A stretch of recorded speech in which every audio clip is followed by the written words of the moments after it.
Welcome to our educational video on treating diaper rash at home. Diaper rashes are a common concern for infants and toddlers, causing red splotches and discomfort. Let's explore effective ways to address this issue. Diaper rashes thrive in warm, moist environments, making diapers a prime location for their development. Factors like tight diapers, sensitive skin, and new foods can increase the likelihood of a rash. To alleviate diaper rash at home, ensure your baby's diaper is dry and clean. Gentle cleaning with water or soft cloths, avoiding alcohol wipes, and providing diaper-free time can help soothe the skin. Choosing the right diaper size is crucial.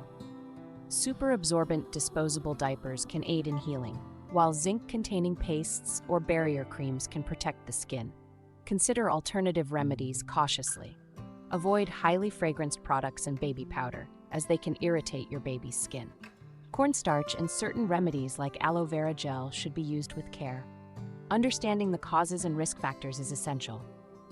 If your child's diaper rash shows signs of infection or discomfort, consult a pediatrician promptly. Recognizing symptoms like blisters, fever, or persistent redness is crucial for proper treatment.